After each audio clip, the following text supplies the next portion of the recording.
Assalamu alaikum wa rahmatullahi wa barakatuhu. Welcome back to Sunnah Discourse. Today, this is your host, Mort, and we are back with another interview. And today, it's going to be a very special interview with a brother named Akbar Khoja.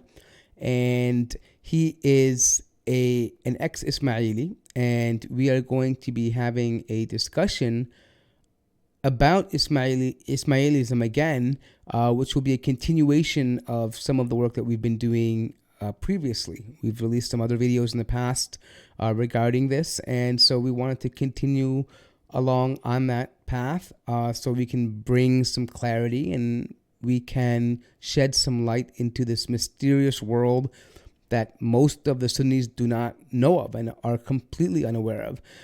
But before we get into the interview, just some housekeeping here. Please make sure to subscribe if you haven't already done so. Check out the previous videos we've done, along with the newer videos we have released, as well as consider donating. It would be better if you go to the GoFundMe, which is actually down in the ticker down below here. You can go to the GoFundMe, and the links will be in the description, so you can help the effort. We have a team here that dedicates hours to doing the research and the editing, and we have costs associated with the websites and equipment and things of that nature. So please be generous, inshallah, if you found any benefit. If you can't, then please encourage others to also donate if you can't. And lastly, please make sure to smash the like button because it helps the algorithms. So if you can't donate, at the very least, just at least smash the like button. That way, people will be able to see the video, and inshallah, you will get the reward for helping others see the video. So with all the boring housekeeping out of the way, I want to move on to the interview. And with that, I'm going to bring in our brother Akbar. Let me just bring him into the stream. Assalamu alaikum wa rahmatullahi wa barakatuh. Akbar, welcome to Sunnah Discourse.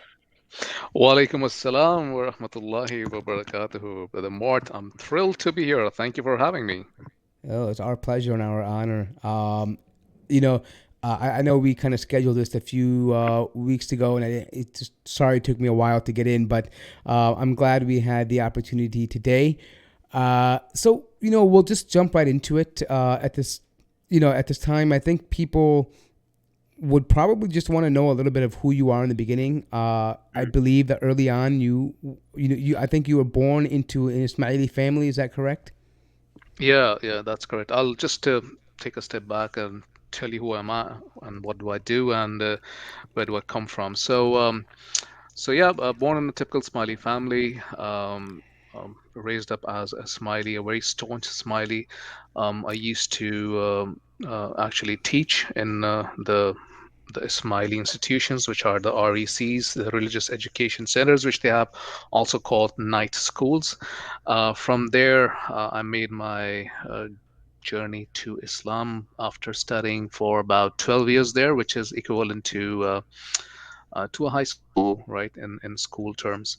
Um, I'll I'll give you more details on that, but essentially, just to tell everybody what do I do is that I would say for the past 8 or 10 years, what I've been doing is I've been actively speaking about Ismailism. The purpose is obviously um, not to insult or not to speak bad about anybody, but it's essentially to tell the Muslim world about what is Ismailism and also to tell the Ismailis about what the real Islam is. So I believe that once anybody comes to know of any Ismaili comes to know about how distant Ismailism is from Islam, they would automatically, gravitate towards Islam because Islam is so beautiful and it's for everybody, whereas Ismailism is for a select few people, and that's how it's marketed.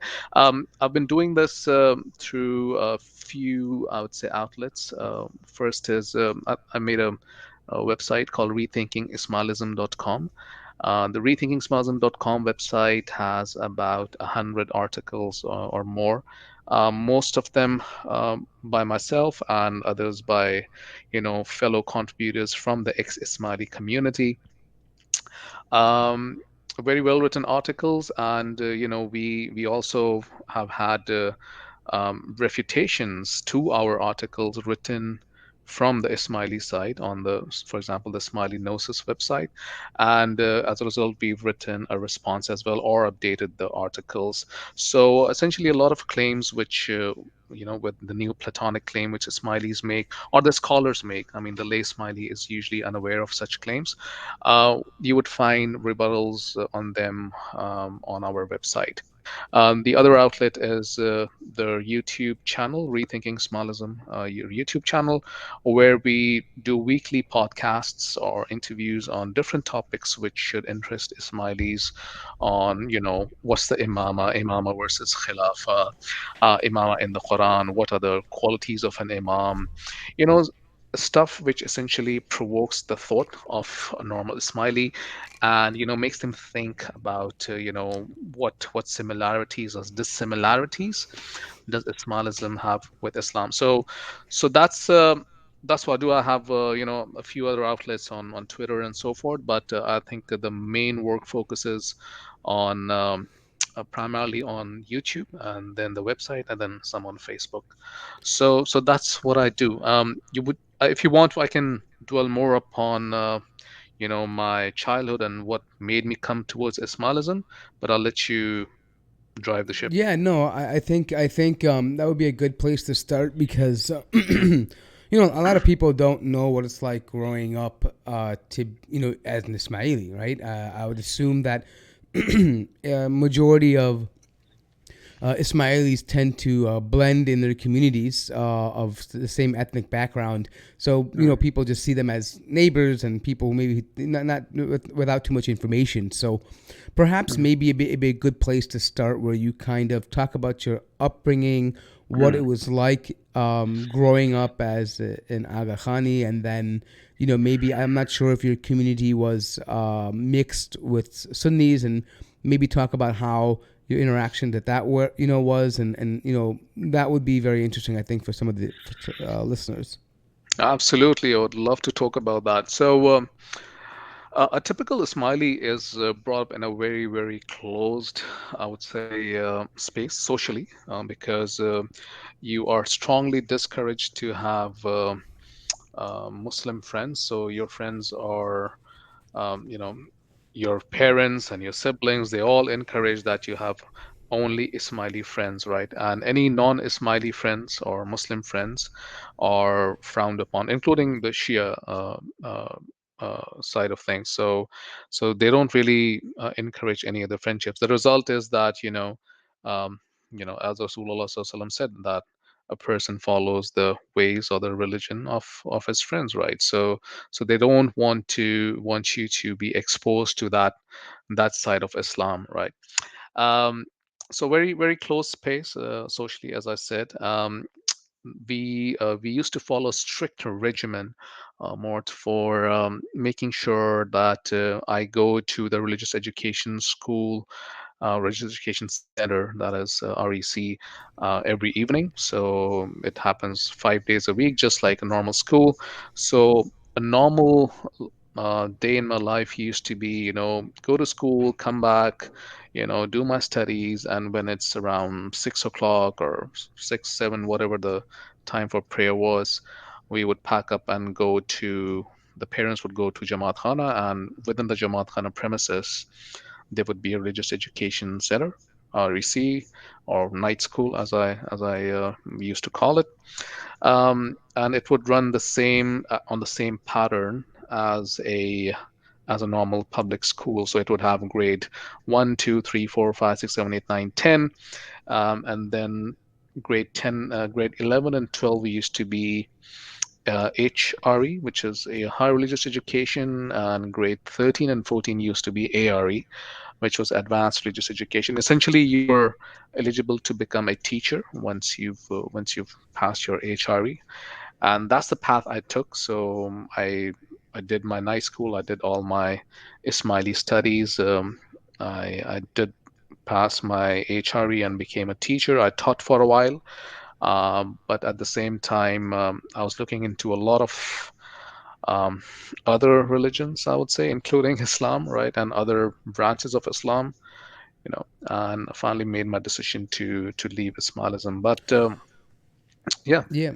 So, quick question: would you say your family were religious in nature, or more like just part of the community? Because I think there's two different things, right? Like yeah, there's actually being religious, and there's actually being, and then there's close ties to a community.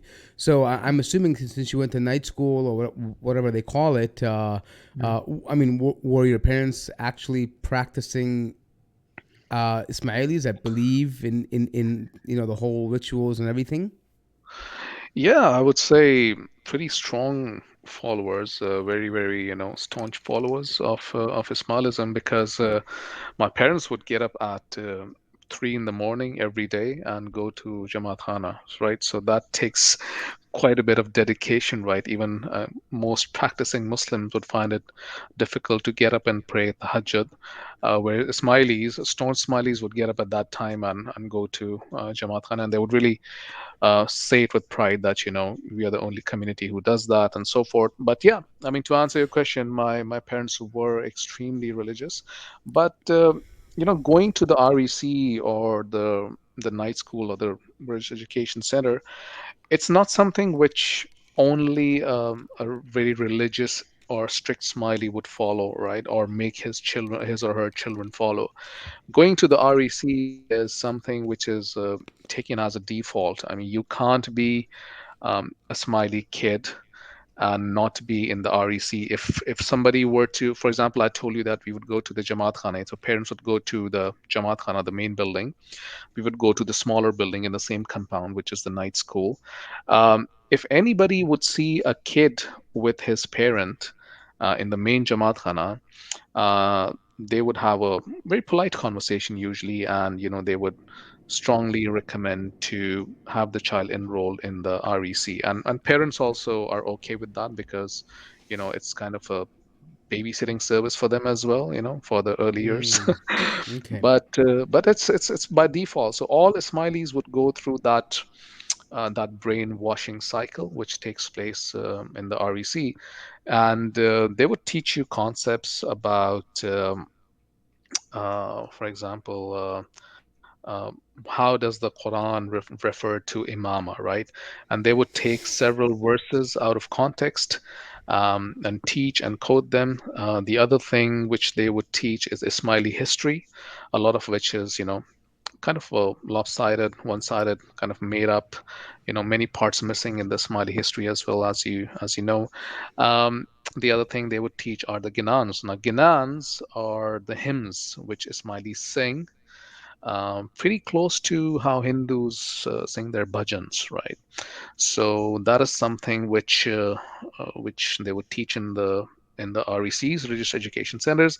A lot of these ginans or bhajans, or I mean, they aren't called bhajans in the smiley circles. They are called ginans.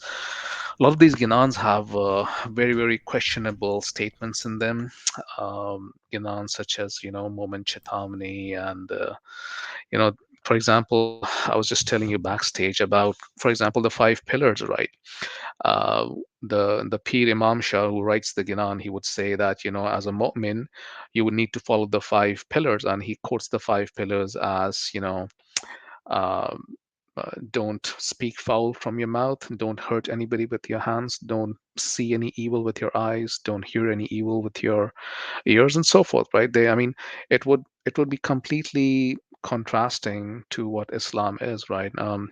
Another Ginan would, for example, say, or kind of go on to prove is that there are avatars, and Ali radiallahu anhu wa alayhi salam is the 10th avatar of the Hindu Lord Vishnu, right?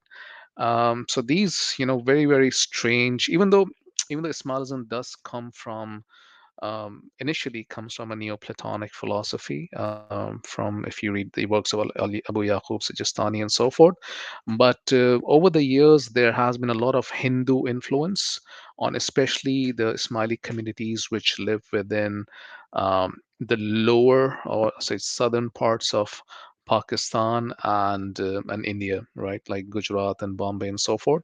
There were a lot of Hindu influence because a lot of converts were Hindu and they converted to Ismailism, or there are several versions on this because there is something called Satpanthi as well, which is kind of a crisscross between Islam and Hinduism, and a lot of detail on that. But essentially, as I was saying in the night school, these are the core subjects which we used to read.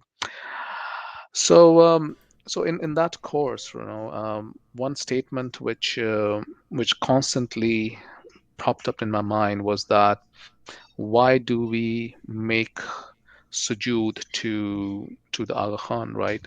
And I was always that was always a question I had in my mind. That question was never answered, and as a result of that, I was constantly searching for answers, right?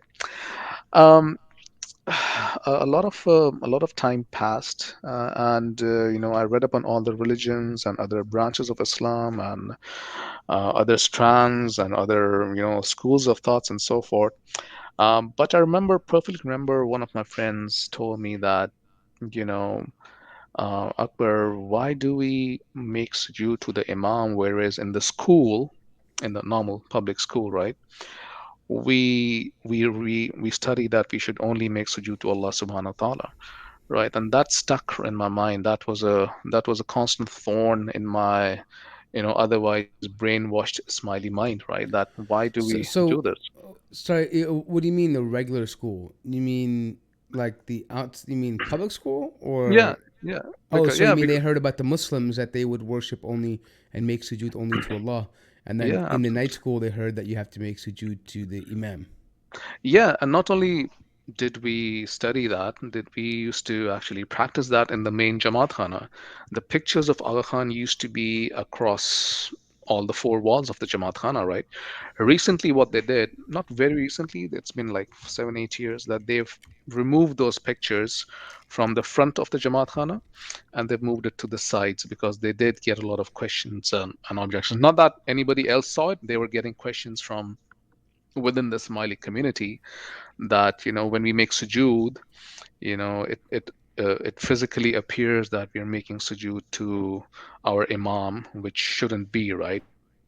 There are some Yeah, purists, you know and within just I think Ismailis who are. right, right, and I think just for the audience, the reason why he mentioned that from within the Aga Khani community is because Hmm. outside people are not allowed inside the Jamaatkhana, right? Like you can't enter if you're not an Absolutely, Ismaili. yeah. You Yeah. can't. If you go to the Smiley Center in Toronto, for example, they would give you a tour outside of the prayer hours, right? But and the Khan Museum and so forth. But they wouldn't let you inside the prayer hall during prayer time. So I'm curious though, like how do they determine? Like, do you guys have membership cards? Like, how do they know who's an Aga Khan and who's not? Um, so see, usually a Smiley would go to one Jamaat Khana, right? He wouldn't shuffle across like we do in Masajid. Like Smiley would never, shuffle across Jamaat Khanas like we do in Masajid. So essentially, just by virtue of being there daily, that people know So it's like you and they so know it's like your. close knit. Yeah. I Yeah, mean, it would be yeah, close, but I have a. I mean, I'm just curious here because, mhm. like, what if I just said, I relocated from I don't know. Let's say I was in Toronto. I came from I don't know Alberta. I'm like, hey, I'm Yeah. new here. You know what I mean? Like, how would they know? Like, is there I'll some tell kind of you. membership process? Like, I'll tell you, I'll tell you. So first of all, they would expect you to be with somebody or accompanied by somebody who's a regular in that Jamaat Khana. That's A, right? B, now they do have registration system for the because of the COVID and everything. So yes, they do have a registration system now. But without COVID, for example, I've seen in my early days, childhood, that one of the at the gates, Ismailis do have these volunteers and scouts, and one of them told me to just scout a person and see if he's. I mean, he said that, Akbar, he looks like he's not a regular, or I don't know if he's an outsider, quote unquote. So can you keep an eye on him, right? And they would say this to a couple of people, and they would essentially have somebody keep an eye on such people. And if you're somebody from outside, that they, depending on which country you are in, right? If you are in a place like India or Pakistan or Bangladesh, they would probably kick you out, like, and beat you up a little bit. Or if you're in a more civilized place, they would probably ask you to leave, right? So yeah, I mean, they can get rough, so it's no surprise. They are the assassins after all, right? Interesting. I mean, but coming back to an original point that you made earlier on, it kind of sparked my interest. You said your parents were there every day at 3 a.m. in the morning. What were they doing at 3 a.m.? Like, what would you do at 3 a.m. in the morning in Essentially, Jamaatkhana? yeah, what Alkhan would do is that, so there's a strict hierarchy level in the Jamaatkhana, pretty much close to what I would say is in the Hindus, the Brahmins and the so forth, right? So in a Ismaili community, you have memberships in masajid, or sorry, majalis, right? And in those majalis, depending on the level of membership, you get promoted to ranks. And how those ranks kind of manifest themselves is that Aga Khan would give you a Isme Adam to recite, right? And in the morning, from essentially from 3 to 5, and strictly from 4 to 5 a.m. in the morning, you would, I mean, they would switch the lights off, right? uh, I mean, akin to like some Sufi circles and some dhikr circles, which other people do as well. They would just sit and recite that Ithme Azam, even though, and that Isme Azam is supposed to be a secret one, so you're not supposed to tell it to anybody, because if you, I mean, there are fake laws and within the Smiley community that if you speak about your Isme Azam, you'll get cursed or something else.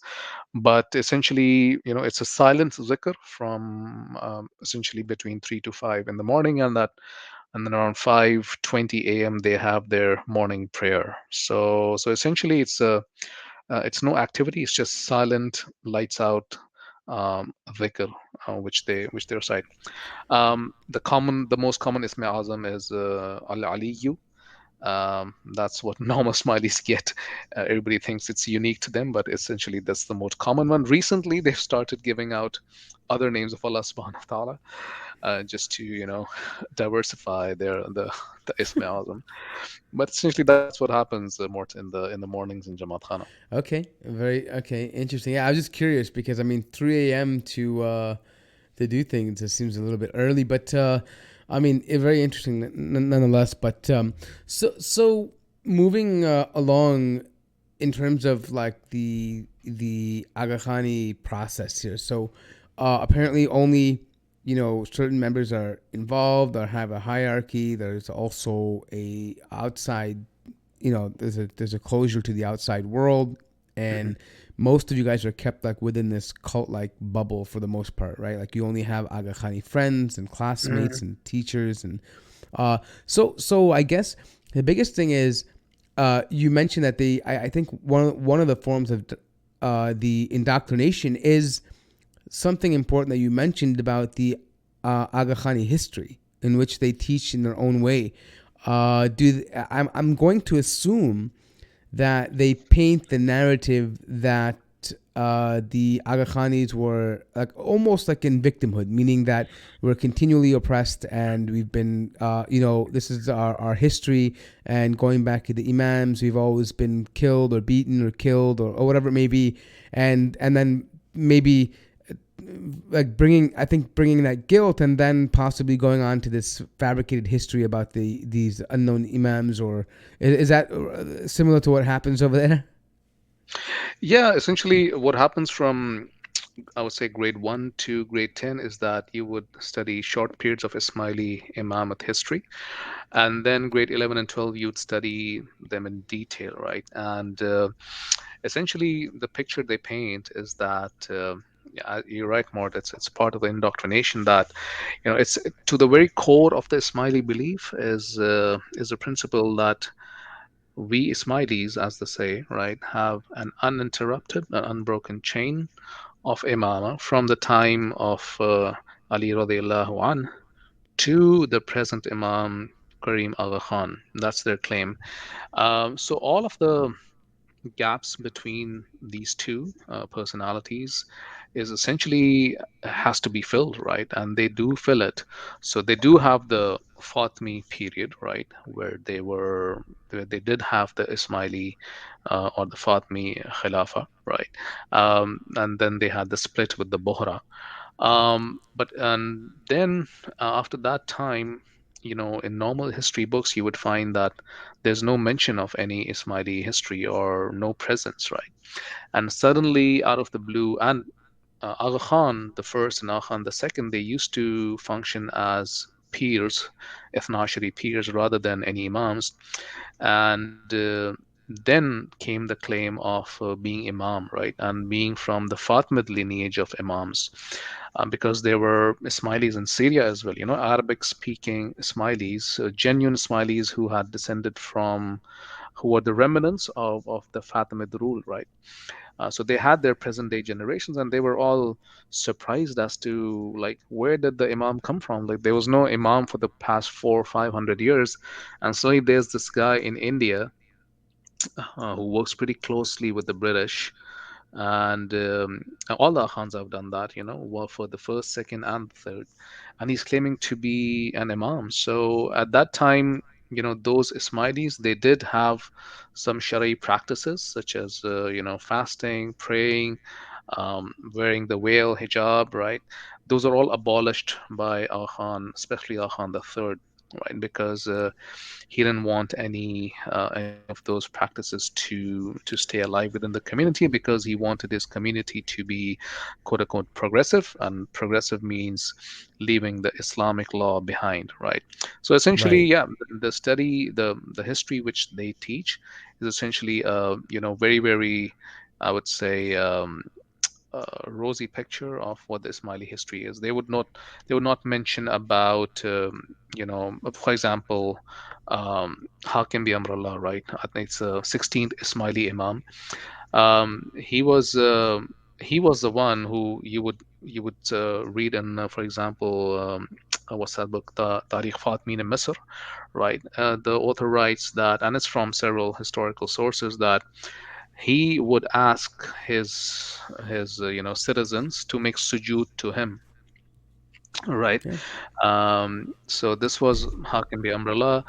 There was also Imam Mustansir Billah. That's the time where a lot of the Ismaili theology about the end of times, the Mahdi, and the Imam being the Mahdi, and so forth, came to light through the duat, the Ismaili duat Nasir Khusro and Hassan Sabah, right? And they were promulgating the Nizari Ismaili mission in Badakhshan and in Persia. All of this is kept. They wouldn't go any details, right? And also the split between Ismaili and Musta'li, which was the time of 19th Imam Nizar. They would just skim over it, but essentially their purpose is to teach the Ismaili kids that we have an uninterrupted chain. Even though one of their Imams, he himself said that I'm not the biological son of the previous Imam, I'm his spiritual son. And it's this is in Smiley sources as well as non-Smiley sources. But if I've, over the past 10 years, whichever Smiley I have said this to, he or she wouldn't believe me until I would show them these sources. So that's what this in their mind. Yeah, I mean, it's ironic because I mean, I wouldn't say all of them, but there is in some ways some bloody history with the Ismailis. Like, it's not just some kind of progressive esoteric movement. There have been groups like the Qaramita. There have been groups like that have been around, and the Hashashin, right? I think there have been people who have been quite militant among the Ismailis, or I guess you could say from their group and lineage at some point. But one thing that I would say is very interesting is something that you mentioned earlier about the relationship, which I think the viewers would find fascinating, between like the latter imams or the Aga Khans as they came known to be. I'm sorry, and their relationship with the British. It's interesting because, from what I understand, and you can keep me honest here, is that after they in I think it's Kermanshah where they lost. They tried to take over the little area after they were gifted it, and he lost the. He was crushed by the ruler of Iran. He fled to Afghanistan, and at that point, I think they became mercenaries for the British government at that time. Um, Exactly. and and then from that point, after the British were terribly defeated in Afghanistan, they ended up shifting them to India, which is where Yeah. this whole new kind of branch, I guess what I would say the Hinduization portion of it came because they tried to appeal to the Hindus that were there, and then that Mm. kind of is a reflection of what we maybe see among the Khoja Aga Khanis today. Is that fair enough to say? Yeah, yeah, it is. It is a lot of. So yes, Khan the first did used to. He was a mercenary for the British, as you said. One interesting thing about the Hashishin, which I would like to add, is that they are. This is actually taught in Ismaili history, and they are painted with a very heroic, I would say, brush. And it's taught that the Ismaili, those are the Fidayin, right? Fidai means, the one who would do anything for his imam and would even like commit suicide. If the imam would say jump from the top of this building, he or she would do that. And even today, interestingly, most Malis don't know this. They have a majlis, which is a gathering after the Jamaatkhana hours, right? They have a majlis called Fidai Majlis.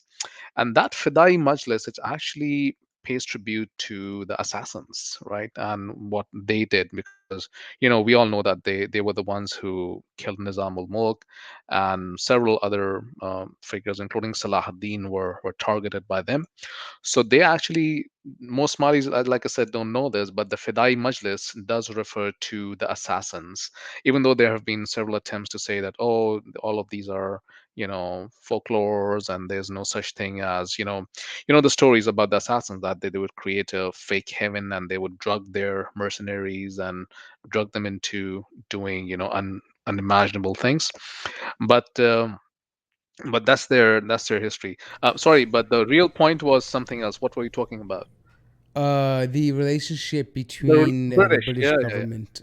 Yeah. Yeah, essentially, if you read the book by Harry Greenwald, and I have it on my website on Rethinking Smallism, it does speak about not only the relationship, but the monthly stipends, which not only Akhan the Third, but Akhan First, Second, and Third, all of them have had from the British, and also Mihir Bose, a very famous researcher. I mean, he used to focus on sports personalities and still does, but one of his interests was investigating the Aga Khan. And so in his book, The Aga Khans, which I again have on the website, you would see letters which are exchanged between the British and the Aga Khan, and Aga Khan would say, I will do such and such things for you in Afghanistan and Kirman and so forth. And in return, just give me such and such stipend, right? Or just pay for my services.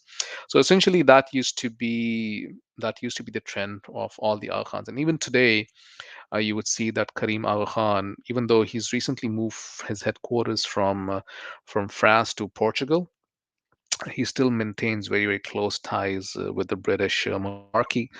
You would see him with the Queen and the royal family very commonly, and also, which kind of dovetails into his influence over a lot of projects which happen in the developing world, because that's where he gets a lot of his projects from through the UN, and working on the heritage sites and so forth through one of his companies called the Akhan Trust for Culture. So yeah, I mean, strong ties with the British, and the sudden claim of imama also came. What I say is that this wasn't something which was masterminded just by the Aga Khan. This was masterminded, yes, but it was with the help of the British, and those are the same people who brought up personalities like Mirza Ghulam Ahmad Qadiani. And that all of these efforts are just a part of that divide and conquer strategy. And so I would say Ismailism in terms of Al Khan claiming his imama, and Qadianism in terms of Ghulam Ahmad Qadiani proclaiming his prophethood. Or I would say two big wedges which they threw into the Muslim Ummah, so which still prevail, unfortunately. Yeah, and I think what's really interesting, or the viewers might find interesting, is that both of these groups happen to spring out of the Indian subcontinent. Mm. And ironically, it came out during a time where the British were trying to find a way to undermine the Ottoman Empire. They were trying to finally bring it down to its knees. And the age old idea of divide and conquer seemed to be at play here, because it's interesting to note that both of these groups, the Aga Khani Ismailis and the Ahmadis or Qadianis, they both encouraged the Muslim majority populations in the area to not revolt against the British rule, and to actually disavow from the Ottoman Empire. As a matter of fact, I believe you can talk about this a little bit more, but I believe the third Aga Khan was originally appointed one of the leaders of the All Indian Muslim League, and then because of this issue of not trying to of undermining the Ottomans, it caused a rift between him and the Sunni Muslim population in India at that time. Yeah, absolutely, Mort. But Arhan saw himself as a contemporary to the likes of Sultan Abdul Hamid II. May Allah have His mercy on him immensely. So he used to believe that Sunnis have their Khalifa, a Caliph, and the Shia, as Ismailis want to always like to project themselves as the second largest. Um, Group within the Shia community. He would say, I'm the Imam of the Shia and he's the Imam of the Sunnis, right? And Harry Greenwell's book, it actually does shed light upon some interactions which Aga Khan had with Sultan Abdul Hamid, or I think it was Sultan. No, it was Sultan Abdul Hamid because he was there till 1909, as I would recall. So yeah, there were interactions between Aga Khan, and he did speak to Sultan Abdul Hamid, rahimahullah, the second, on a few issues, and he was essentially the spokesperson for the British, right?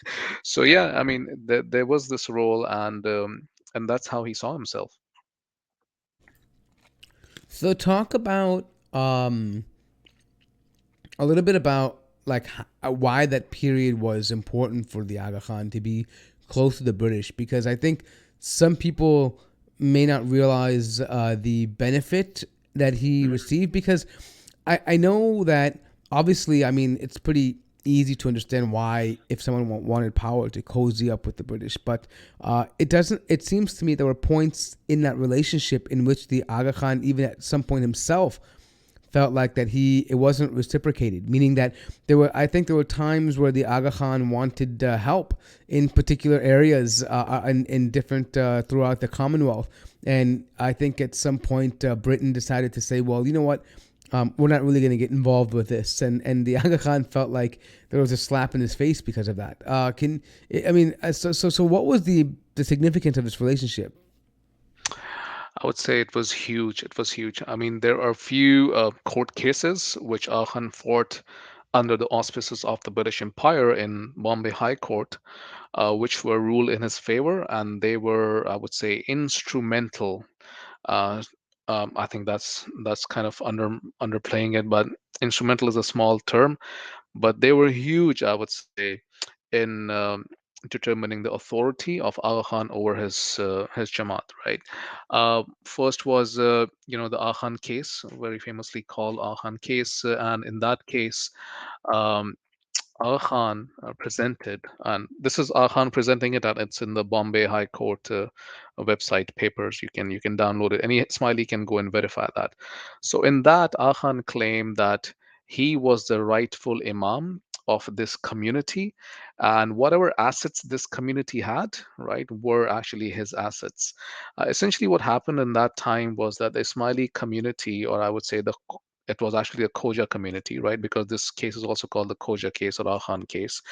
So essentially, the Khoja community was a group of, not religiously, diverse people, but they were ethnically, they were Khojas because they come from the same, I would say, ethnic background, and they had two strands amongst themselves. So they had a few people who were following the Sunni school of thought and few people who were following the Shia school of thought, right? Within the same Khoja community.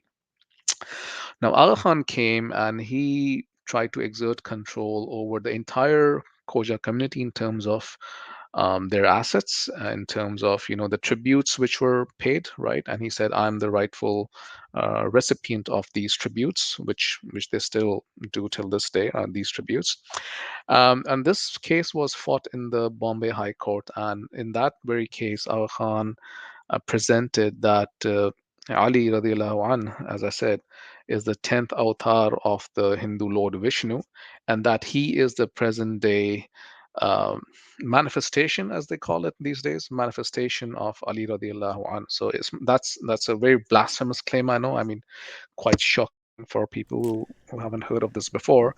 Yeah. But essentially, when this claim was made, Akhan also wanted control over all of the Khoja community assets.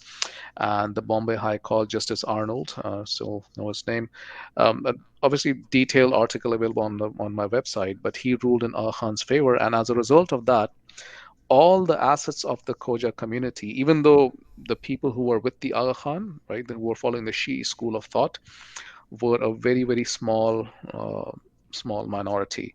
But the decision was made against the Sunni Khoja majority people, and there were obviously lots of riots and this and that. There's a Barabai incident in which 12 brothers were they had riots and so forth. But this was, I would say, instrumental in cementing Aga Khan's role as the owner of all the Ismaili community assets, and also cementing his position as a leader of the Khoja community in that case. So just going back though, so what tributes were the Sunnis paying though? I mean, what? I mean, was it taking over of land? Like, what assets did he take from the Sunnis that were there? So if you essentially go to a Ismaili Jamaatkhana today, right, and all of these Jamaathanas, from Toronto to Vancouver to Bombay to Karachi to Australia, they are property of Aga Khan himself, right? And this happened after the Aga Khan case because all Jamaat Khanas became Aga Khan's property. What happened before that was that these centers or these Jamaat Khanas or these, they were essentially community centers, right? That's what they were at that time. They were property of the trust, right? They were property of the trust, and just like we have masajid, for example, in the Western world, there's a board of trustees, and there's a chairman of the board and so forth. But Akhan essentially won all the assets for himself. So that's a difference which it made, having the assets in the name of the community or the trust versus having these assets in the name of the Aga Khan himself. Yeah, so I mean, I would assume that that would affect the Shiite community, right? But how did that? I mean, was he able to take anything from the Sunnis because of that, like the Sunni Yeah, the Khoja? yeah, the control of the entire, I would say, these community centers was with the Sunnis, and which they lost due to this. And this is an Oh, okay. area, yeah, this is the area where I would say, because anybody who reads the case today, you can refer to Tina Prohit's book, The Alhan Case, and she elaborates it very beautifully. I also have it on my website, the entire book as well. So if you read that book, you will see that nobody was expecting Al Khan to win this case because his case was pretty weak. He had very, very small support from within the community because it was only a small faction which was supporting him. Essentially, the 80-90% of the community was against him, right? And he had no chance of winning that case, but he did win that case.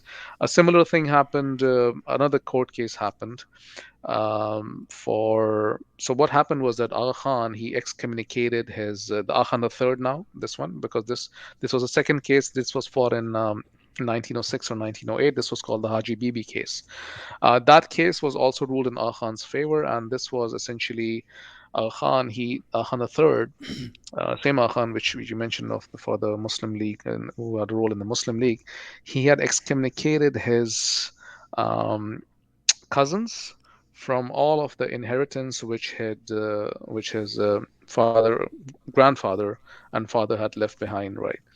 And essentially, that was also a case where Khan said that this should be ruled according to the Hindu custom rather than the Islamic custom. And ironically, the court ruled in his favor and said, okay, I mean, the inheritance should be divided on the base of the Hindu custom.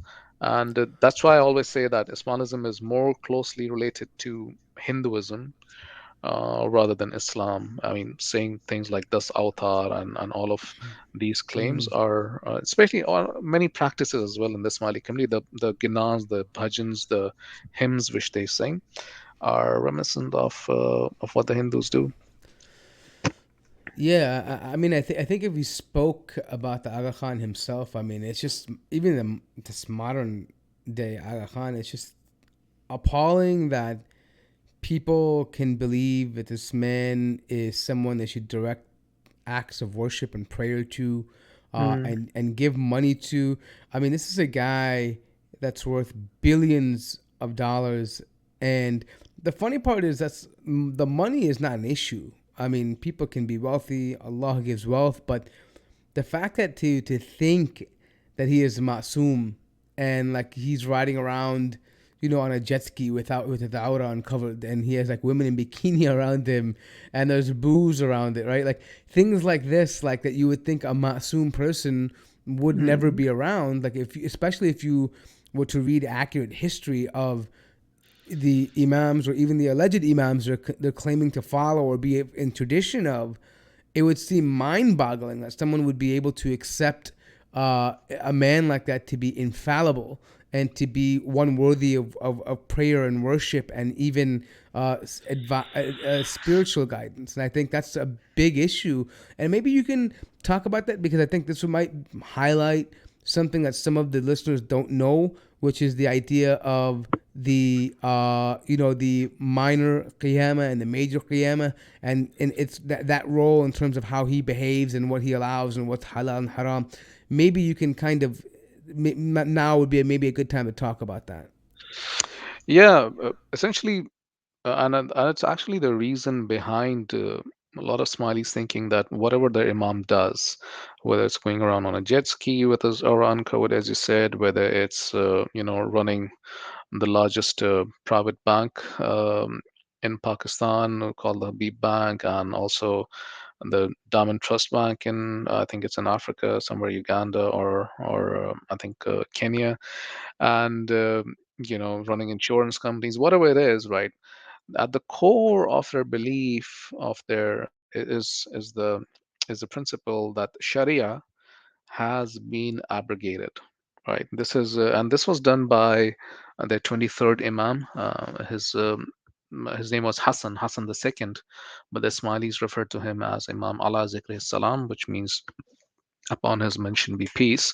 But Hassan the second, what he did, he was essentially the fourth, and in history books he's referred to as the fourth Lord of Al Mort. So he is the one who abolished Sharia in his famous proclamation. This was called the Day of Resurrection, or the Yom al Qiyamah, right, which absolved Ismailis of, as he said, all the burden of the rules of Sharia, right?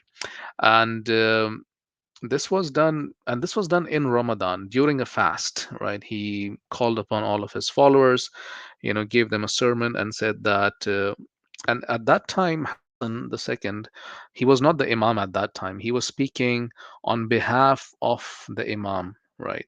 Who was the 22nd Imam. So Hassan said that me, Hassan, I'm speaking on behalf of Imam Qahir, who was the 22nd Imam, and then he proclaimed that the burden of Sharia has been lifted from you, and he made everybody break their fast. And it's written in history books that there was booze, there was even every haram in terms of food This is at a was there. party. Yeah, yeah, yeah. And they had a party in which they broke their fast. And yeah, this is the core of their belief. So essentially what they would say is that, the Sharia, anything, and Sharia, we know it's not the Islamic criminal code, right? Sharia means Islam, right? Anything in Islam is Sharia.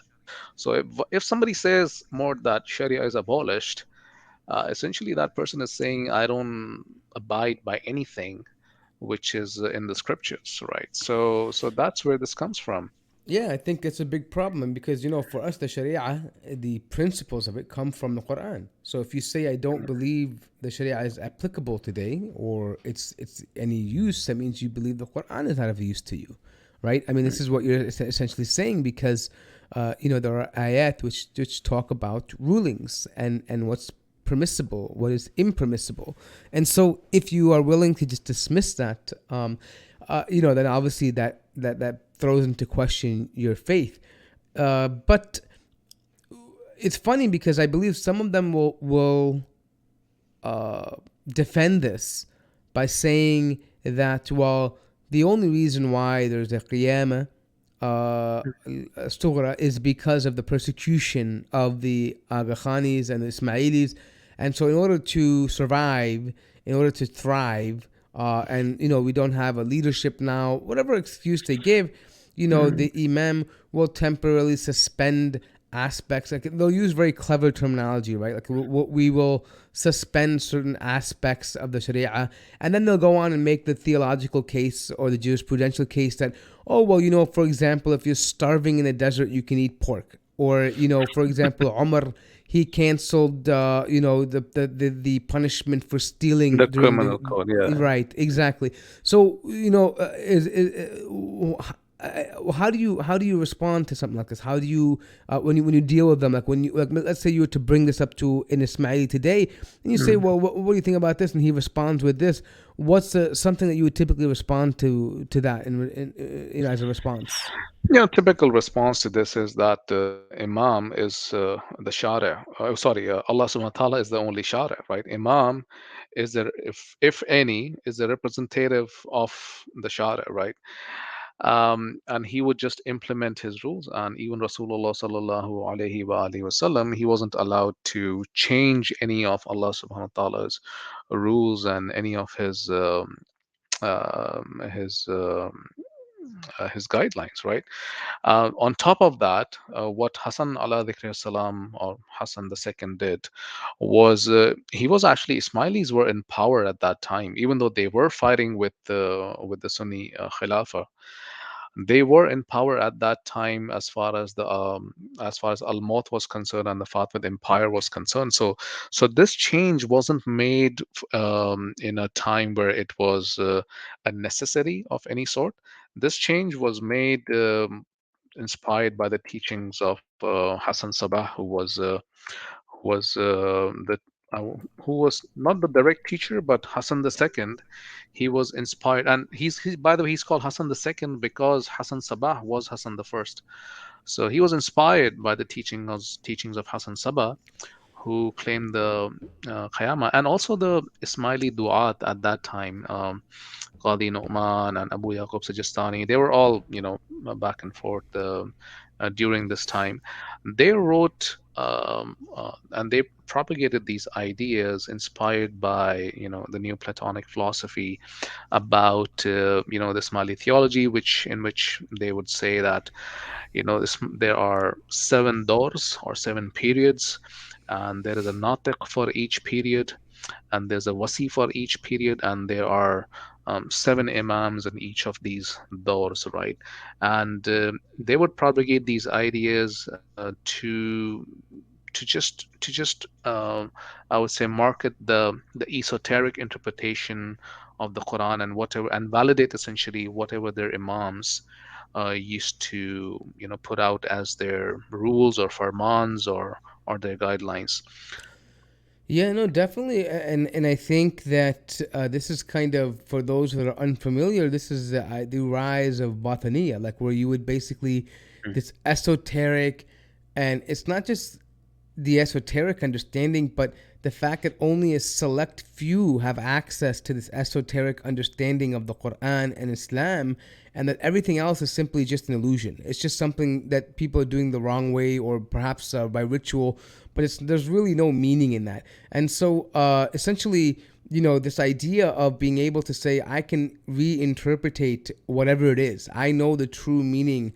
And even, وَلِيَعُوذُ بِاللَّهِ, even the Prophet himself did not convey the actual meanings for whatever reasons they say, but nonetheless, to the general public, they would argue that the Prophet didn't convey true meanings of certain verses and things that he did, and certain realities of the world in the Quran.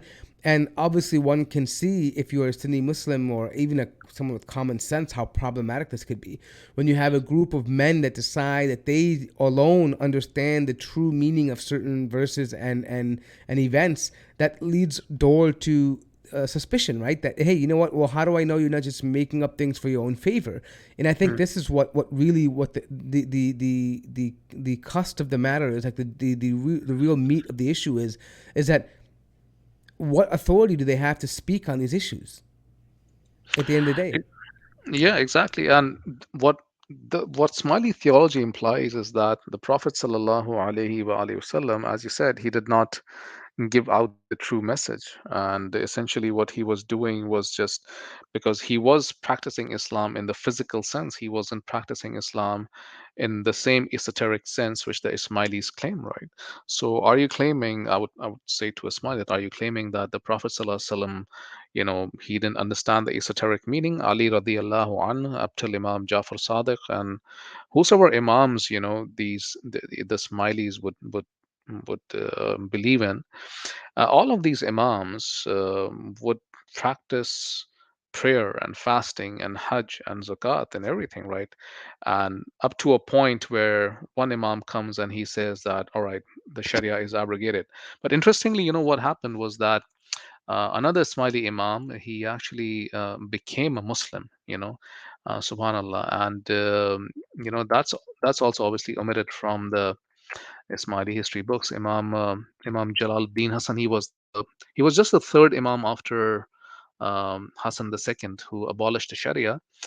Um, so he converted to Sunni Islam. He repudiated the faith and policies associated with the earlier lords of Al-Maut, and he cursed his ancestors, especially Hassan II, right?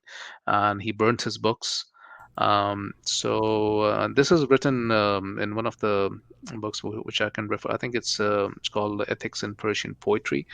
This is from that book, and it gives a detailed account of what Jalaluddin Hassan did, right?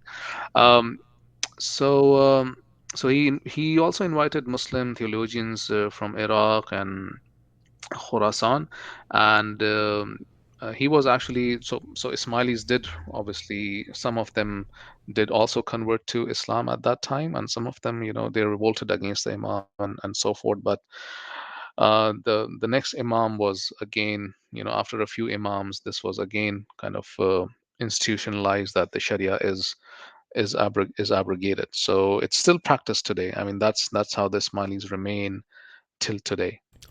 Yeah, it's a very interesting point because, like I said earlier, they argue that it was out of desperation and survival that they had this kiyama invention. But if we truly look at the history of Alamut, we see that it was in fact not even the Sunnis that were a threat to them. It was the Mongols, and the Mongols were the one that actually ended up destroying them. It wasn't even the Sunnis that came and did that. It was actually a completely foreign element that came and finally brought us down to its knees. I believe that was what led to that 500 or 600 year gap until the Aga Khan the first came out. Right? I think that was the gap there. That's exactly it is. So that's exactly how it is. The Mongols, they brought down the Fatimid Empire, and then 600 years later, Khan comes up and says, "Hey, I'm from the same lineage. I carry the same blood in my veins," which was a surprise to many, unsurprisingly, right? Yeah. So what would you say? Because I mean, people might think, well, maybe they are the actual descendants of the imams or from the lineage of the Prophet or Fatimiyya. What do you know about the history of these individuals? Do they have a consistent chain that they can trace back all the way to the Nabi sallallahu alaihi wasallam. Because if you ask anyone, even Arab, anyone whoever belongs to a tribe, like I can put my nasab down. I can tell you exactly who my ancestors are. I can put it down in the shajara tree, right? Is this something that they have available to them? Can they actually prove this claim that they make that they are actually descendants? So in their prayers, the Ismailis, they actually take the names of all of these 49 imams, right? From Ali radiallahu an to Imam Hussein, Imam Zain al-Abidin, Imam Muhammad Baqir, Imam Jafar Sadiq, and so forth, till the present day Aga Khan. So essentially, in their minds, this is an unbroken chain, right? But if you look at the history books, even if you look at the Ismaili sources, the biggest disconnect comes where Hassan the second, he himself says, I'm not the biological son of the previous Imam, Imam Qahir. I am his spiritual son. Right. And then he goes on to claim Imama that since I am the spiritual son, I'm no longer a spokesperson for him. In the same sermon in which he abolished the Sharia, he claims Imama for himself. So that's the biggest disconnect which has come in the chain. Also, Imam, I mean, one of the big, I would say, events in Imam Jafar Sadiq radiallahu an's lifetime was the fact that his son Ismail passed away, right, at a very young age, and he passed away 5 years before Imam Jafar Sadiq died, right? So if a son is dead 5 years before his father, how is he the Imam? And that's, mind you, that's the Imam um, whose name Ismailis used to describe themselves, Imam Ismail's Ismailis, right?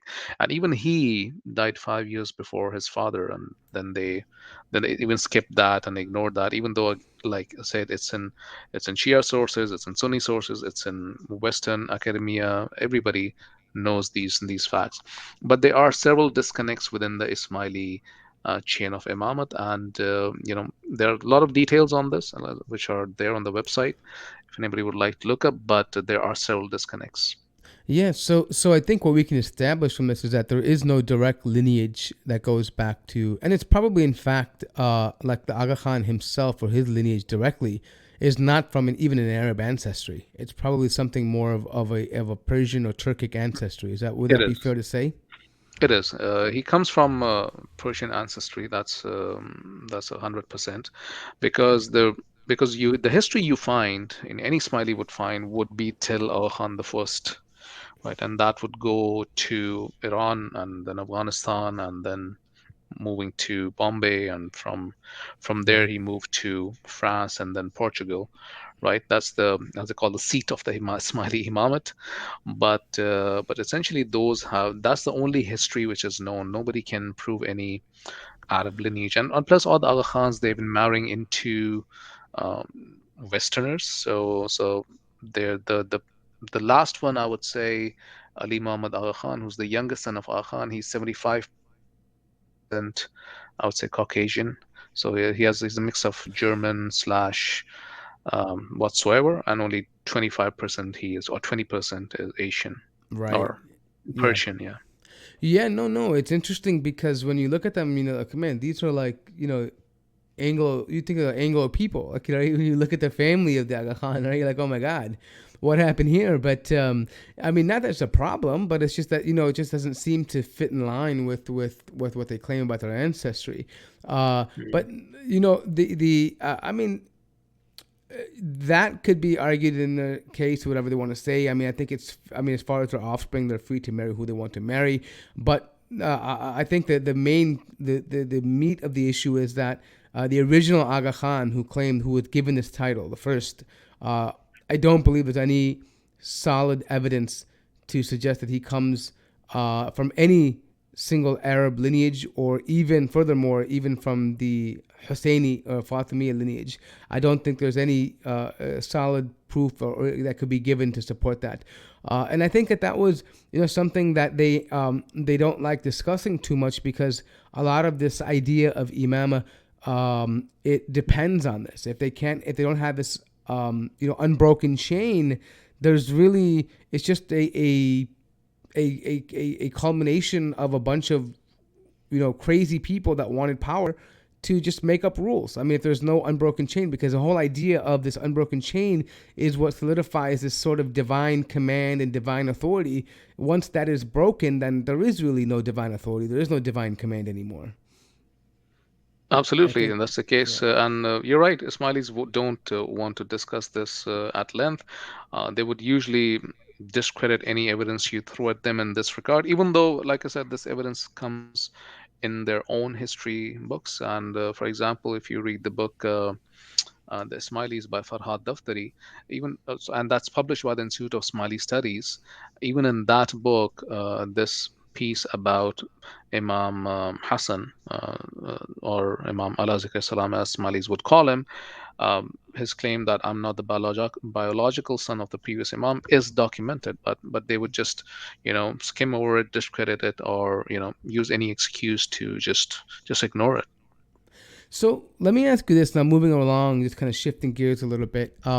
What is their understanding of the Quran? Like, for us as Muslims, Mm. Orthodox Muslims, the Quran is of the center of what we use to determine right and wrong, good and bad, our salvation, our practices, our instructions, our guide. The Quran mentioned it's not only a furqan, a criterion, but it's a guide, it's huda, it's also shifa, it's healing for us. The Quran it's kalamullah. It is literally the word of Allah for us.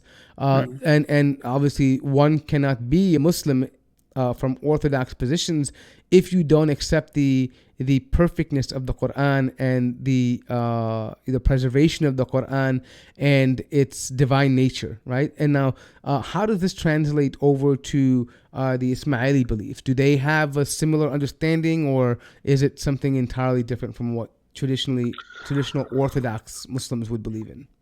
It's entirely different, Mort. It's so different that any Muslim would be really surprised as to what the Ismaili belief is.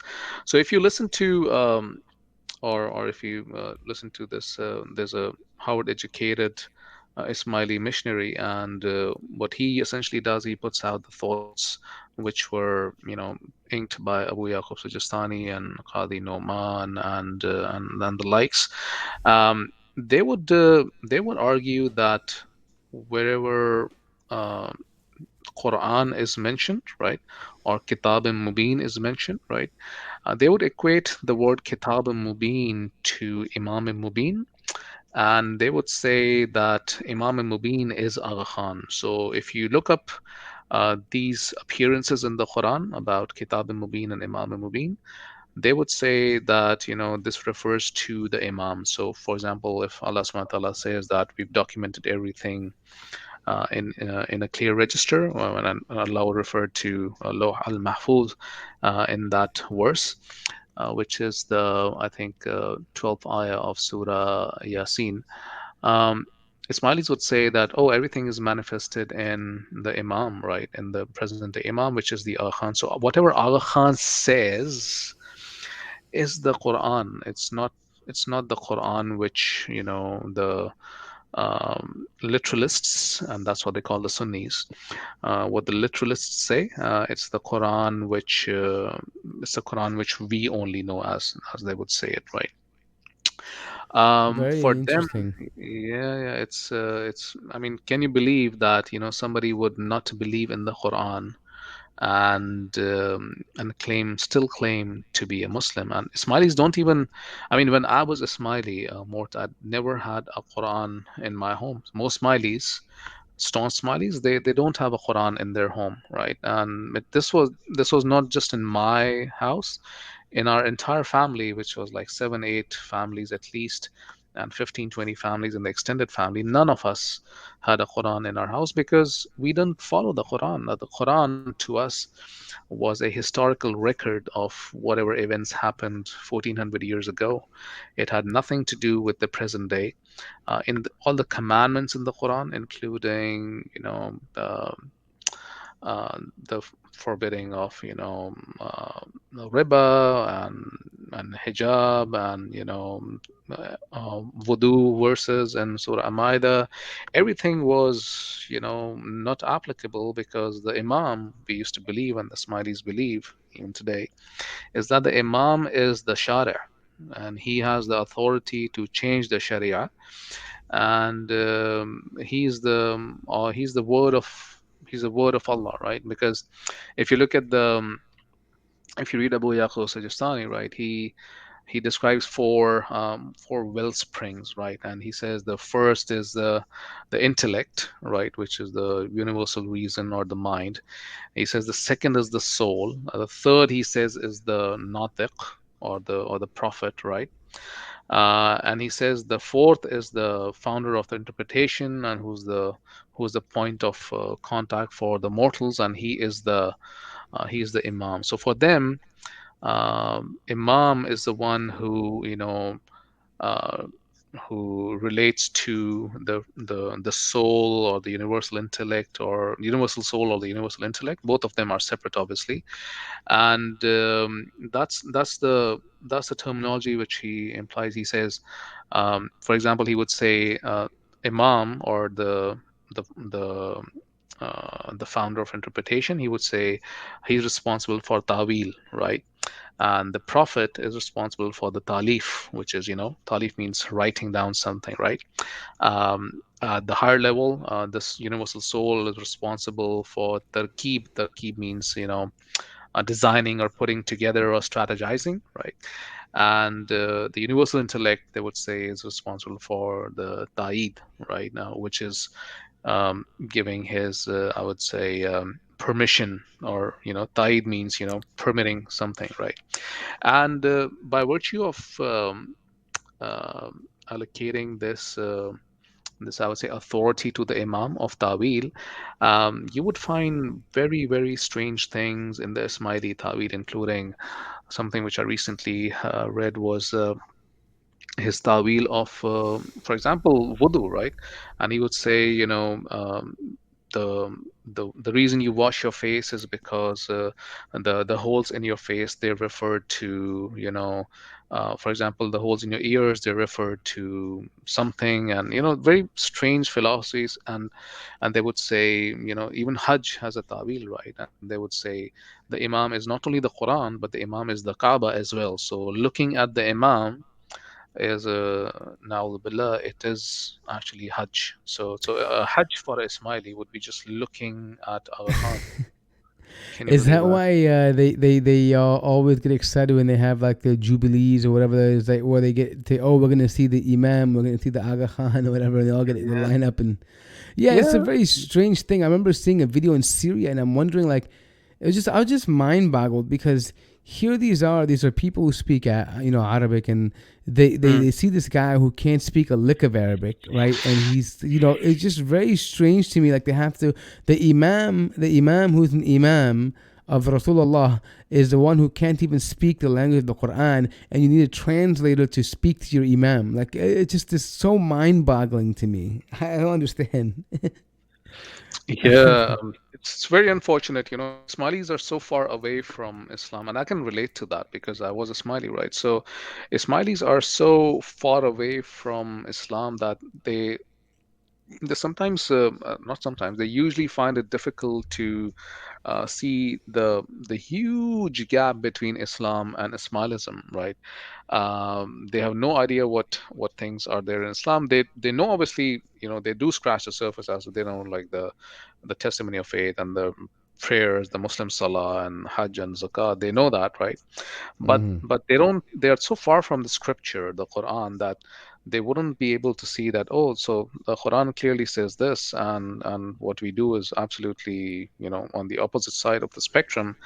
So this thought, they're shielded from this from the very childhood, in terms of, like I told you, being socially isolated, living in a bubble. And that's a very definition of a cult, isn't it, Mort? I Right. mean, that's how a cult thrives and survives and expounds within itself. Ismailis do carry out dawah activities, but they carry it out carry these activities out in a very, very secretive manner. Usually focus on the within the northern areas of Pakistan, which I recently had a chance to, go and speak to a few people. But that's where they, not recently, actually, some time back. But that's essentially where they do focus their dawah. Yeah, it's very interesting. And just going back to the original point that you made, when you talk about, him being shot, like the one who is the source of the legislation. Mm. This is why we call Allah al-Hakim, because He is the legislator, and there can be. This is one of His names. There can be no legislator besides Him. He is the one who has the sole right to make things permissible and impermissible.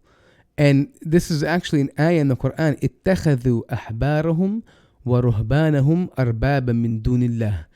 They have taken their lords, their monks and their rabbis to be lords Please, yeah. besides Allah. And this is in terms of legislation, by making things haram and halal. And this is how they became kuffar. This is how they became, مغضوب عليهم ولا الضالين, right? Either cursed or misguided, right? And these are the things that they are encouraging others who, in the name of Islam, forget about, which is the very thing which it came to correct. They're using the same name to then encourage the behavior that Islam came to correct. And this is just the irony behind it. Like, one has to really appreciate the irony when you see, well, wow, they've really reinvented a religion and totally morphed it. It's a 180-degree change from what it essentially is. And I think people need to realize that. I think if I could give any advice listening to all of this right now to any Ismaili out there, if you are sincerely about finding the truth and wanting to know what is actually the reality, I would encourage you to unbiasedly just read the Quran. Don't even speak to anybody. Don't speak to any person, any imam, any sheikh. Read the Quran. Get a copy of the Quran in your language, with translation, if you can't read the Arabic language, and read the Quran and see how clear it is. You don't need someone. One of and I'm sorry, I don't mean to go on a tangent, but I'm just thinking about this. One of the key differences between us as a Muslim and other religions is we don't need middlemen. I don't need some priests, some pundits, some imams, anyone to be a middle path or a deal breaker between me and Allah.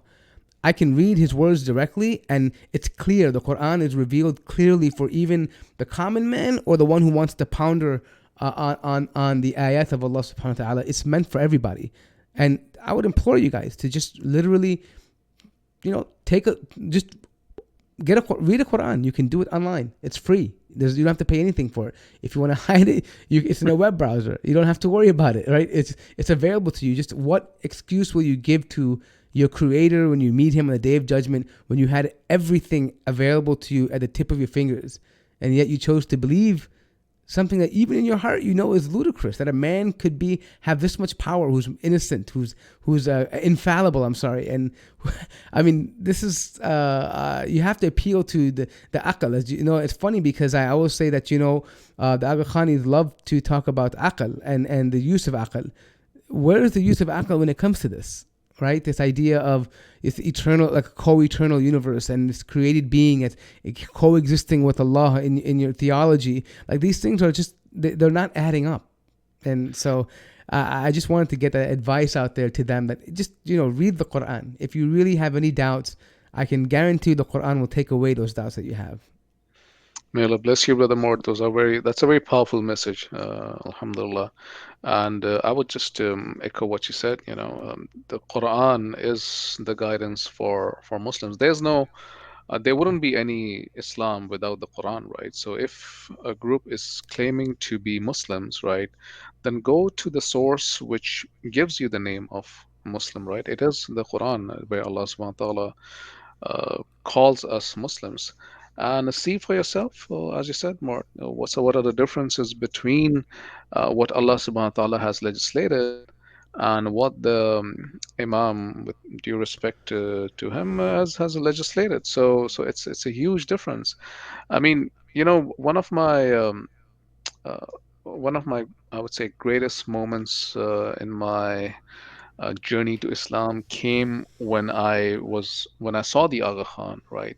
Because I mean, that was, I mean, I'd already, as I told you, I'd studied so much about Islam and madahibs and even like other religions other than Islam, that I was pretty much sure that what I'm doing is not the right way which the Creator has chosen for us, right? But when I saw the Aga Khan, that was the day when I really, really made up my mind to leave Ismailism. And that was because I had heard so many stories about Aga Khan being able to, how mesmerizing his looking into his eyes is, what an aura he has, what sort of charisma he has, and he would communicate to you. If you see him in person, he would communicate with you, and you would get all the answers which you have in your head. They will be somehow magically communicated to you. So I'd heard all of these, fake lores about the Ismaili Imam, and honestly, you know, I mean, I've seen Westerners all of my life, and I just saw him as a Westerner among brown people who they were revering. Honestly, that's all I saw. I didn't feel anything. I didn't see anything, and that was, I would say, the final. I mean, that was a straw which probably, yeah, So it was like say an broke epic the camel's failure. Like it was more like, so this is all it is. This is it. Like this is this is the guy. back. Like Yeah. Is this the moment? Is this the moment you all have been waiting for? So wow. yeah, it was a Yeah. I big mean, I deal. could. Yeah. I mean, it's sad that people would do that, but I mean, it's just funny to hear that. Like, I just feel bad because it's like this build up. Your whole life, you've probably been told this is the man that's going to save you from everything, your salvation, the man that's going to give you all the answers, who will remove doubts, who will cure you of any disease and cure your financial problems. And here it is. You see this obese beer drinker who's riding jet skis, and you see him, and it's like, okay, nothing happened. I feel worse about myself. This guy has all this money, and what do I do? He's not giving me any of it. You know what I mean? Like, Yeah, no, my my problem is not his physical appearance, honestly. My what I always try to do is I try to speak about the beliefs, right? I try to keep it yeah, academic, right? Some people, they do choose to attack his appearance and physical properties, and then a smiley can come around, turn around, and say that, oh, Fala, mullah of yours, he's the same, right? He is bulky as well. So I would say, for Smileys, it should be really academic, and that's how they should view it, and that's the direction we should take the conversation because, you know, I mean, they would clearly see that there is, academically speaking, there's no similarities, as I said, between Islam and Ismailism. It's so far apart that I said it before that it's Ismailism is more closely related to Hinduism than Islam. yeah. No, I would agree. And the only, and I definitely love the point about keeping academic. And the only reason why I mention these things is because about like I don't really care if he's bald or white or these things, but the idea of being the sunnah practice, like being fit, being healthy, not drinking, like this is what brought upon his lifestyle, right? It's just the un-Islamic lifestyle is what brings upon, ill health or maybe what it might be. And that's why I feel like, one can clearly see what he does with his free time, right? And I think that you can look at that and say, hey, is that Islamic? Is that prophetic? Is that divine? Is that Mm. infallibility, right? And you would say it can't be, right? When we look at the times of the prophet where, they wouldn't eat meat for, a while, maybe once a week, maybe once in a month they would have meat, or they would, the fact that if they had money, he never kept anything for himself. It was given in charity. He wouldn't, I mean, he, to the point where he didn't even leave inheritance for his daughters, right? I mean, these are things that, how much inheritance is the Aga Khan leaving for his family, right? You know what I mean? Like, and millions, I mean, maybe even billions, I don't know, right? And these are things that you would make someone think critically. Like, and just going to what you're mentioning is that the academic point is absolutely 100% correct. I think the first thing would be the Quran, and then just looking at the authentic seerah of the Prophet, seeing what even non-Muslims have written about the Prophet, and compare that personality with the personality of the Aga Khans, and see how that even by Western academic standards, see how that lines up. It would be completely different, entirely different, right? And so I think that's one of the other element as well too. Yeah, that's absolutely true. I mean, his abrogation of the entire Sharia, including his own practices. For example, I mean, for example, running these riba institutions, right? And how would you justify that? They're clearly against the Quran. So Ismailis would have a very, very, I would say, biased view against hadith, right? And they would say, oh, Quran only says do not pay interest, and only hadith says that do not receive interest. So, we are in line with the Quran. So, a lot of I would say confusion exists in the Smiley community as far as taking up hadith is concerned. They would always try to discredit hadith, even though they would happily pick up the hadith Saqlain or the Ghadir Khum hadith and use it to assert the authority of Ali radiallahu anh. But even the Shia, the Ithna Sharia, right, or Zaydiya, or whosoever the Shia are, right, they would find it very, very cringeworthy to buy into the idea that Karim Aga Khan is the present day reincarnation of Ali radiallahu anh, and that Ali radiallahu anh was the, as I said, 10th reincarnation of the Hindu Lord Vishnu. And there were very twisted theology behind this, and even though they claim to be, as I told you, the second largest branch within Shia community, the Shia community, they really, really don't see eye to eye with Akhan, and even Shia and Sunni, both of them, they do object on the imama of Aga Khan and what he brings to the table. Yeah, and I think the so according to 12ism, like reincarnation isn't really that far off.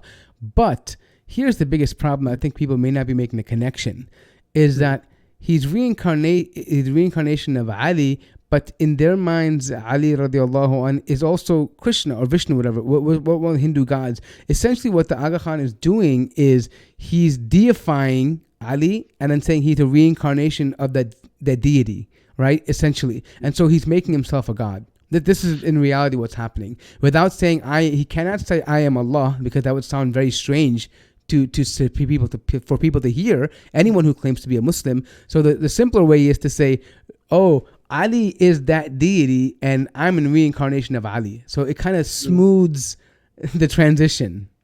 Yes. Do you see what's happening here, Mort? What's happening here is the marriage of two theologies into present day Ismailism. So one theology is the Hindu side of things, and this was obviously used in the Indian subcontinent to just sell the idea of the present day uh, Imam is Aga Khan, right? And what they were waiting for is the 10th avatar of the Hindu Lord Vishnu, right? So they said, guys, here he is. He's the Aga Khan, right? So that's one school of thought, one theology. The second theology comes from what I said before, the universal soul and the universal intellect, and whatever Abu Yaqub Sijistani and his contemporaries have written. And essentially, present day Ismailism is a mixture of both of them. It's I mean, they no none of them is a true, or I would say an original Ismaili, right?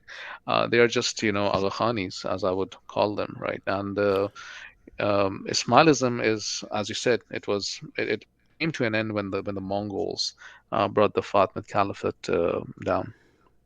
Yeah, so I just a question that I had in my mind. So maybe someone out there is wondering this. So we talked about some of these practices and some of the strange things and some of the clear tenets that are against Islam, and even about the character and the personality of this alleged Aga Khan and then like this Imam they have.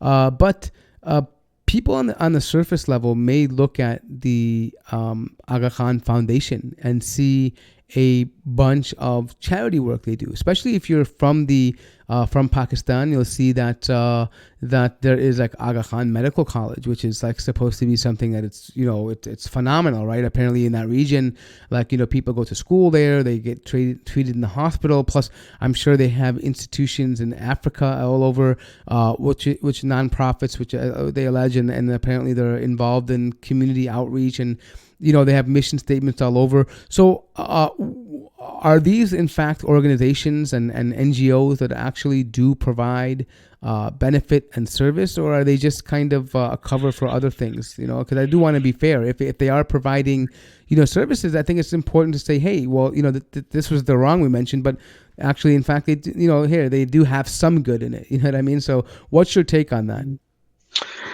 Um, I did a series on this called God's Money 2, right? God's Money originally was a documentary done by CBC, the Canadian Broadcasting Corporation, and this was God's Money. So Aga Khan was the focal point of that documentary, and it was about the Ismaili money being smuggled between U.S. and Canada. It was caught at the Canadian border by the CBSA, and consequently the story came out, and it was a documentary on this. God's Money 2 was a series, essentially a web series done by myself along with a very special guest, Brother Ali. And he was actually quite elaborate in describing that how Aga Khan's, by virtue of being in those positions within these institutions, he was very elaborate on how these institutions act for as a cover for money laundering from different places in the third world and channeling it to the Aga Khan, right, and his accounts. So very elaborate piece on that. It's available on the Rethinking Spasm YouTube channel. But to answer your question in short, these institutions, including Habib Bank, right? Habib Bank was recently shut down in New York over terrorist financing allegations, right? And these weren't just allegations, because otherwise it wouldn't have been closed down. But there were actually this was just a label for the money laundering practices and the lack of transparency which Habib Bank had, and a lot of internal Ismaili fund transfers globally, right? So Habib Bank is in Pakistan, but it has a global presence, and the global presence also helps Aga Khan channel his money from various parts of the world to where he wants that money. Similarly, to and speaking of Aga Khan Hospital, which is the medical institution which you spoke about, to its credit, it's JCI accredited. It's one of the probably two hospitals in Pakistan other than Shaukat Khanum who have a JCI certification. But Shaukat Khanum is completely free, in contrast with Aachen Hospital, which is hands down, the most expensive hospital in the country by far. It's and ironically it's built on land which is tax free. They don't have to pay property tax. It was supposed to be an institution which gives out free treatment and welfare to the patients, but what happens is that um, even Ismailis, they have a hard time getting a discounted treatment from the Akhan hospital. It's definitely not free. It's like I said, it's one of the most expensive one. Even Akhan's other businesses. So all of Akhan's business empire, it comes under AKFED, or Akhan Fund for Economic Development, and within that, AKDN, the other institutions, Akhan Education Trust, and all of these functions, they're just trust in name, Mort. Essentially, what happens is that these organizations, for example, let's take up Akhan Trust for Culture, right? Very sweet name. It's a trust for culture, and so it's about preservation of the culture and restoration of the historic sites, UNESCO heritage sites. But actually, what happens is that Akhan wins pretty heavy government contracts. And Akhan Trust for Culture is just a building and construction and restoration company through which Akhan, channels these government grants to his own, side of the account, right? So, and that's the case with all of these institutions. Even though Akhan schools are there, I mean, they're not free schools by any mean. Same was the case with hospital. Akhan also runs. He's recently started actually a farm, a pork farm actually. So he sells pork as well, right? And that was a piece which I had also exhibited on my website. Serena Hotels is another chain which he owns, and I mean, in Islamabad. Um, or recently, somebody told me that the finest wine in Islamabad, if you want to have it, go to the Serena Hotel. This was Oh done by a wow. blogger. Yeah, she was a Western blogger, and yeah, she was the one who said this on a vlog that the best wine in Islamabad is in Serena Hotel. So, and Ismailis would say, no, no, no, Imam only owns like some percentage of this. This is not the case. IPS, which is Industrial Promotion Services, under which the Serena Hotels function, it's owned by Aga Khan. So. Yeah, Aga Khan has a huge business empire, Mort. I mean, he has a and it's very diverse, insurance companies, telecom companies, Roshni Telecom in Afghanistan, it's owned by the Aga Khan, right? You name it, right? Yeah, every So it seems like that there's just elaborate money laundering scheme through channeling of channeling money through different businesses. Like it's just they're simply in the name of trust and funds, but it seems like they're moving money around for the benefit of the Aga Khan himself and for profit. I mean, it's just I mean, I know. There were some cases just north of our border here in Canada where there were Ismaili community members that were caught smuggling money in between the borders. Millions of dollars were eventually. I think the Aga Khan had to surrender that and just give up on the case and lose millions there.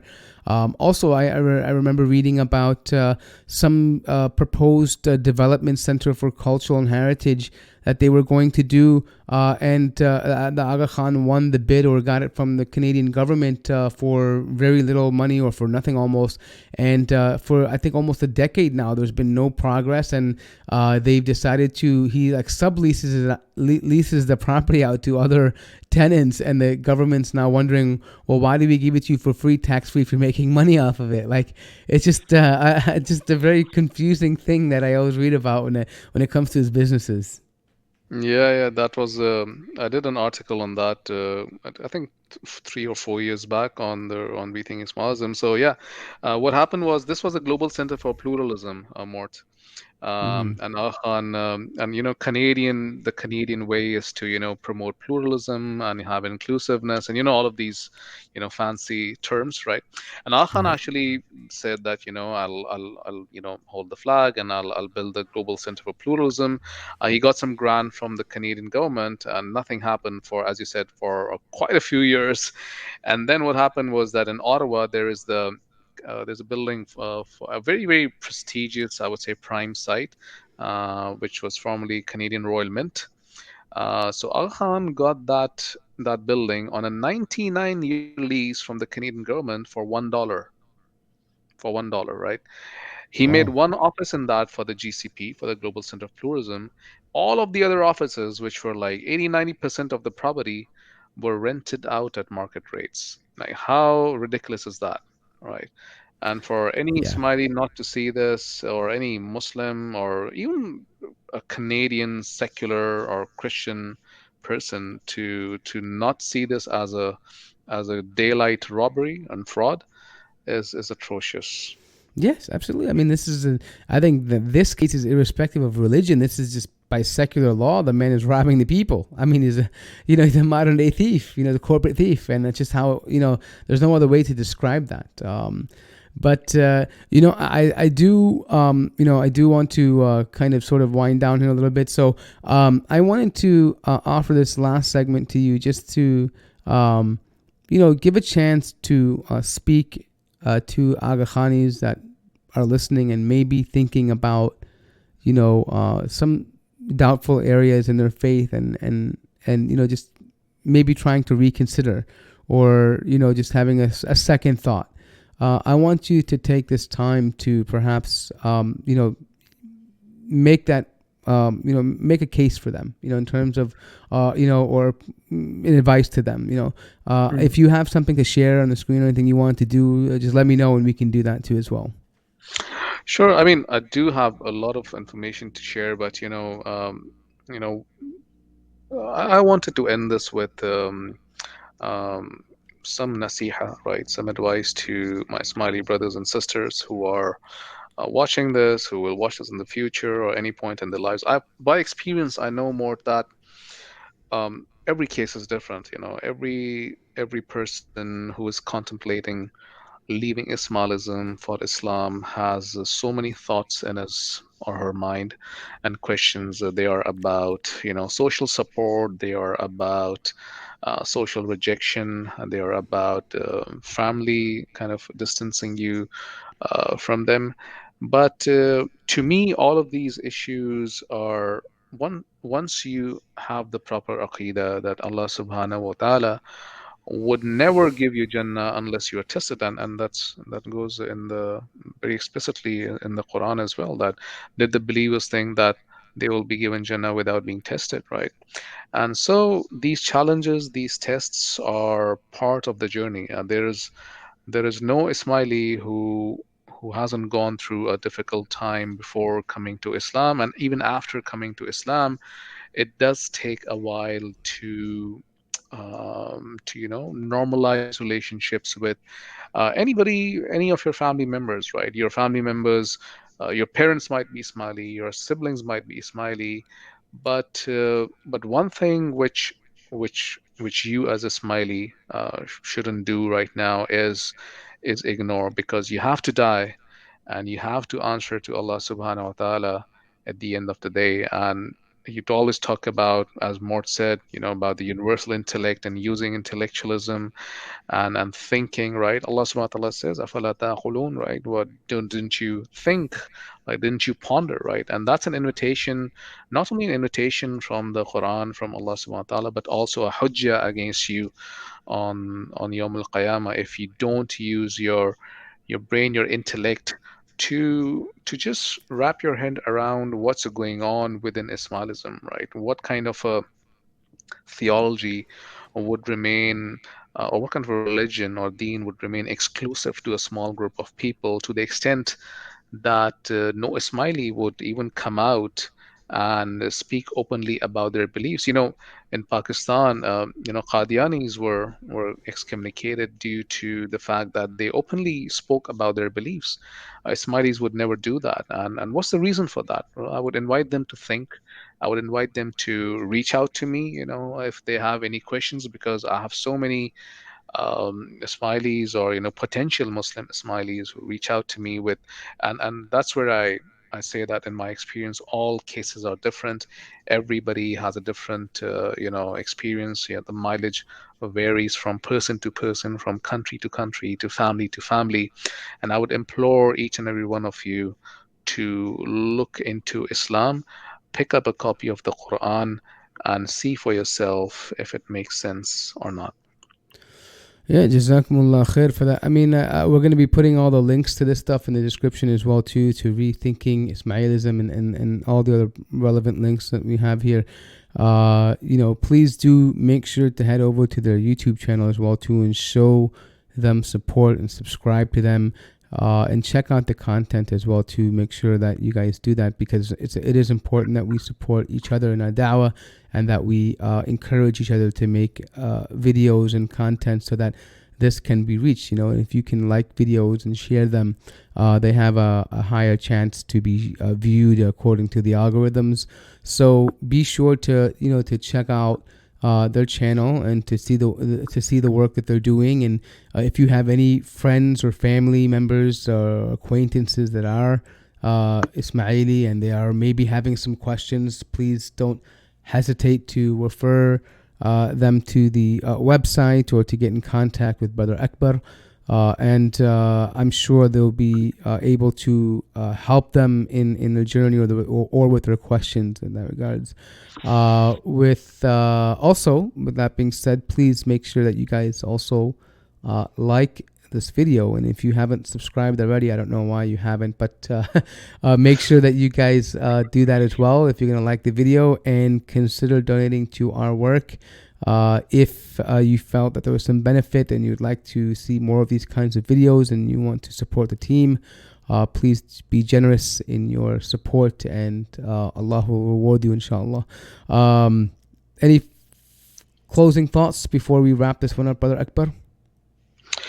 Yeah, I mean, one thing which I would include as a part of my message to our potential Muslim brothers from the Ismaili community is that uh, we are a huge Jama'ah. I mean, don't think that you are probably the fifth person to leave Ismailism and come to Islam.